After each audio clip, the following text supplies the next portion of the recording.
Olá pessoal, tudo bom? Aqui é o professor Jack Brandão do Centro de Estudos Logimagéticos com Desfotons. Estamos aqui mais uma vez no programa Gotas da Língua. Hoje com um tema muito especial, continuando o nosso trabalho com o humanismo, com o Renascimento, com o classicismo. Nós chegamos à obra-prima da literatura portuguesa renascentista, Os Lusíadas, de Luís Vaz de Camões. Então nós queremos com este vídeo apresentar as principais características dessa magnífica obra portuguesa, que tanto influenciou a literatura portuguesa quanto a literatura de língua portuguesa ao redor do mundo através dos tempos, ok? Bom, antes de mais nada, pediria que vocês dessem um like neste vídeo, é muito importante para que nós consigamos manter esse canal e que nós consigamos manter essas aulas que são dadas de graça a todos vocês. Não esqueçam de se inscrever no nosso canal, é muito importante também para que nós possamos continuar aqui. Perguntem, façam suas perguntas, teçam seus comentários, o que acharam deste vídeo, tá bom? Não esqueçam também de visitar a minha página pessoal. Lá nós temos todos os Lusíadas de graça à disposição de todos vocês, tá bom? www.jackbran.pro.br, ok? Vamos lá, pessoal!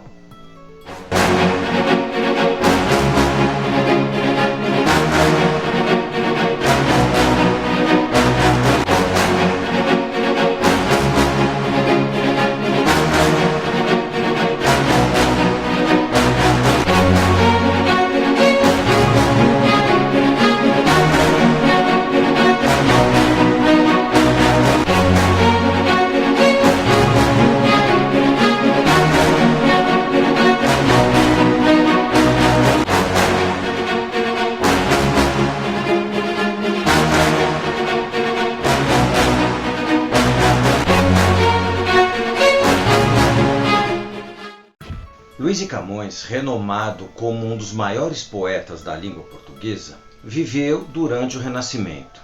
Sua obra-prima, Os Lusíadas, é considerada um épico, um poema épico que teve um impacto significativo na cultura portuguesa.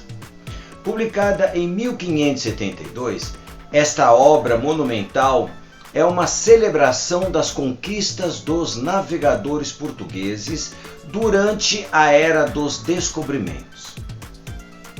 Neste poema épico, Camões retrata a jornada do Vasco da Gama, do navegador Vasco da Gama, e sua tripulação em busca de uma rota marítima para as Índias.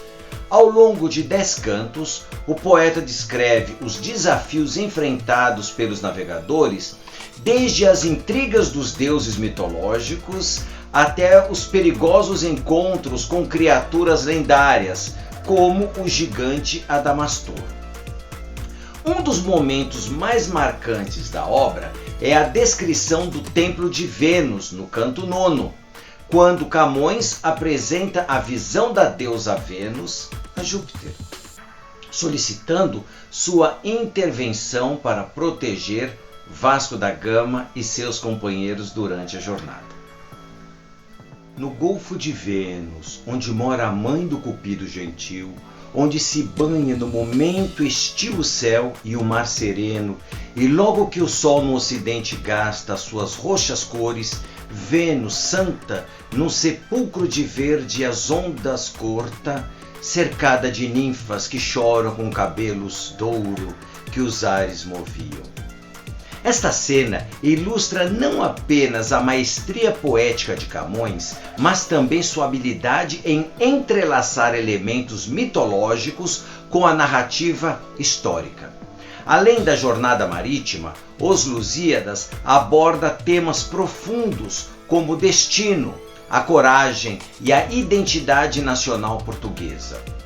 A obra também incorpora elementos da mitologia clássica, adicionando uma dimensão mítica à epopeia.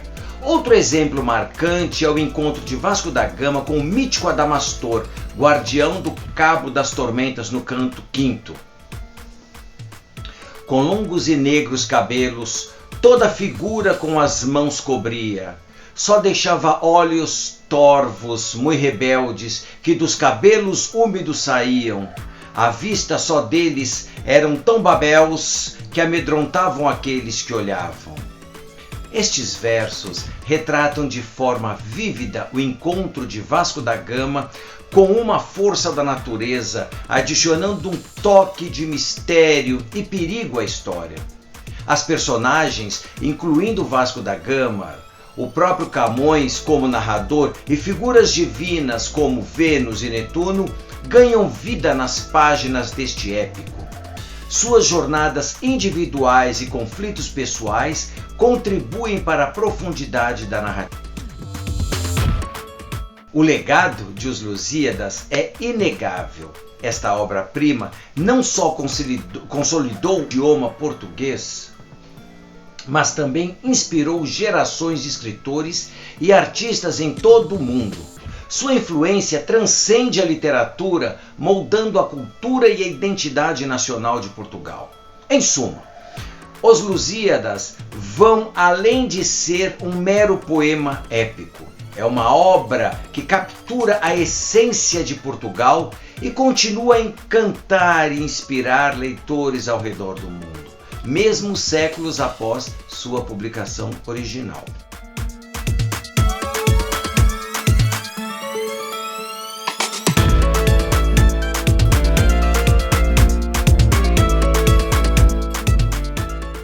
Homero e Virgílio foram duas das mais preeminentes figuras que guiaram os poetas do classicismo. Como autores da Ilíada e Eneida, respectivamente, eles estabeleceram um modelo poético que ressurgiria mais tarde. Na antiguidade, os temas orbitavam em torno das disputas entre deuses sobre a vida humana, como a guerra e as aventuras, onde os homens exibiam seu heroísmo. No Renascimento, surgia uma contradição. Como retratar deuses e personagens quase divinos em uma época marcada pelo secularismo renascentista? Além de tudo, toda a religiosidade cristã? Luís de Camões encontrou equilíbrio. Seus versos incomparáveis retratam as aventuras marítimas portuguesas, tomando Vasco da Gama como herói, personificando a bravura e a grandeza de todo o povo português. Mais do que um herói quase divino, emergia uma pátria heróica. Em Os Lusíadas, nós temos a história de Portugal que se desdobra, centrada na jornada de Vasco da Gama às Índias, já no século XV. No campo literário, o século XVI é lembrado como um período prolífico. Em todo o mundo surgiram nomes geniais que contribuíram para a literatura universal. Na Itália destacam-se Ariosto e Tasso, na França Montaigne e Rabelais, na Espanha Cervantes, na Inglaterra William Shakespeare, na Alemanha Erasmo e Lutero. Portugal apresentou ao mundo neste período Camões, seu grande escritor, filho de nobres empobrecidos, provavelmente nascido em Lisboa por volta de 1524 ou 1525. Culto, inteligente e arrebatado, foi admitido na corte de Dom João III como cavaleiro fidalgo da Casa Real. Sua fama de intempestivo e aventureiro lhe trouxe diversos problemas. Em sua busca por fama e glória, ou talvez por desavenças amorosas, participou de batalhas em Ceuta contra os mouros, resultando na perda do olho direito, conforme é retratado em inúmeras imagens. Camões passou um ano preso em Lisboa por ferir um servo do rei durante uma procissão religiosa, novamente envolvido em aventuras amorosas. Perdoado pelo rei, partiu para servir no Oriente. Como marinheiro, viveu perigos e conquistas dos navegadores portugueses. Uma grande inspiração, praticamente crucial para a sua obra maior, Os Lusíadas. Retornou a Lisboa por volta de 1569, após sobreviver a um naufrágio durante a sua viagem de volta. A lenda conta que ele nadou até a costa com os originais e os Lusíadas, mas durante o desastre perdeu sua amante oriental, Dinamene. Em 1570 entregou os originais de sua obra para aprovação do Santo Ofício. Finalmente, seu poema épico foi publicado em 1572. Como reconhecimento pelos serviços prestados ao reino, o rei de Portugal concedeu-lhe uma pensão. Em 1580, apesar da pensão, Camões morreu na miséria. Mais tarde, a presença de Camões entre os grandes mestres da literatura se deve a seu poema épico, Os Lusíadas, inspirado nas epopeias clássicas. Ele segue uma estrutura rígida composta por 10 cantos e mais de 1000 estrofes, exaltando os feitos e a glória do povo português, personificados nas aventuras de Vasco da Gama.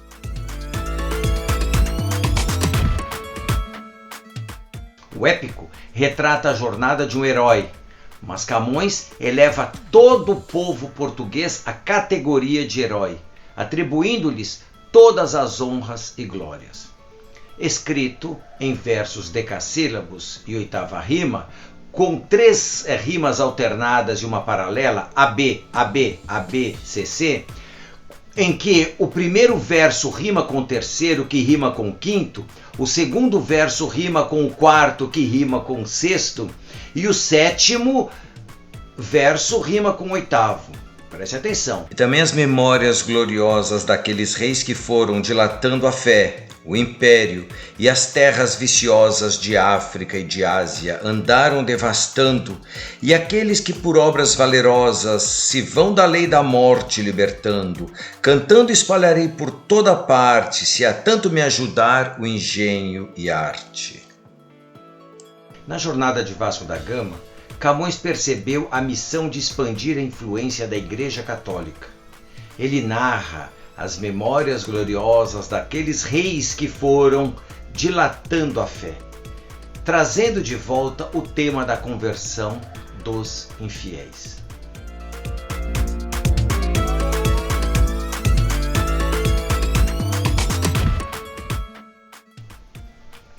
A obra pode ser dividida em 5 partes, cada uma com uma finalidade específica, seguindo a estrutura da epopeia clássica. Por exemplo, nós temos a proposição, que é a introdução do poema, quando são apresentados o herói e o tema.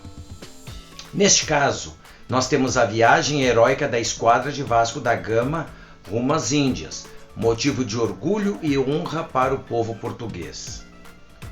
As armas e os barões assinalados que da ocidental praia lusitana, por mares nunca dantes navegados, passaram ainda além da Taprobana, em perigos e guerras esforçados, mais do que prometia a força humana, e entre gente remota edificaram novo reino que tanto sublimar. Para Camões, os efeitos dos portugueses foram mais heróicos que aqueles narrados pelas epopeias clássicas. Prestemos atenção. Cessem do sábio grego e do troiano as navegações grandes que fizeram. Cale-se de Alexandro e de Trajano a fama das vitórias que tiveram. Que eu canto o peito ilustre lusitano, a quem Netuno e Marte obedeceram. Cesse tudo o que a musa antiga canta, que outro valor mais alto se alevanta. Olha que coisa maravilhosa, hein? A continuação nós temos a invocação. Inspirado na cultura greco-romana, Camões buscou o auxílio das musas, especialmente das Tágides, ninfas do Tejo, o principal rio português. O poeta almeja receber inspiração, ou como ele descreve, um engenho ardente, para que possa, com sucesso, narrar os feitos heróicos dos portugueses. E vós, Tágides minhas, pois criado tendes em mim um novo engenho ardente. Se sempre em verso humilde celebrado foi de mim vosso rio alegremente, dai-me agora um som alto e sublimado, um estilo grandíloco e corrente, porque de vossas águas Febo ordene que não tenho inveja.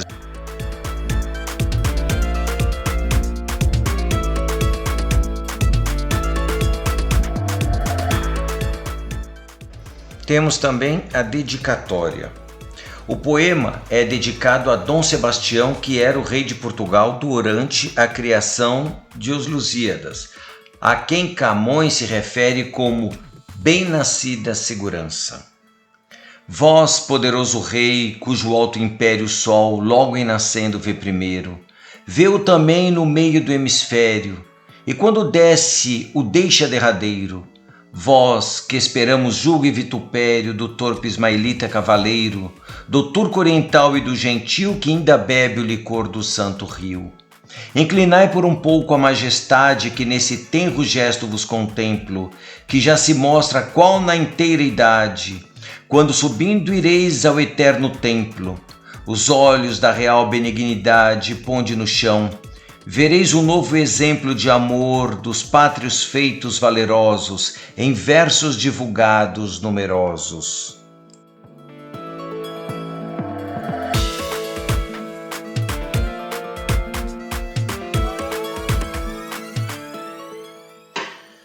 Narração. O poema começa com os portugueses já imersos na aventura. Nesta que é a parte mais extensa do poema, são descritos os episódios da viagem de Vasco da Gama e apresentada a história dos antigos reis portugueses. Assim fomos abrindo aqueles mares que geração alguma não abriu, as novas ilhas vendo e os novos ares que o generoso Henrique descobriu, de mauritâneos montes e lugares, terra que ante um tempo possuiu, deixando a mão esquerda, e a direita não há certeza doutra mais suspeita. Passamos a grande ilha da Madeira, que do muito arvoredo assim se chama, das que nós povoamos a primeira, mais célebre por nome que por fama, mas nem por ser do mundo a derradeiras, se lhe aventajam quantas Vênus ama. Antes, sendo esta sua, se esquecera de Cipro, Gnido, Pafos e Citera.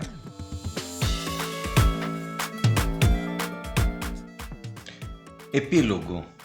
É o encerramento da obra, quando o poeta, desencantado com sua própria pátria, solicita que as musas silenciem seus cantos.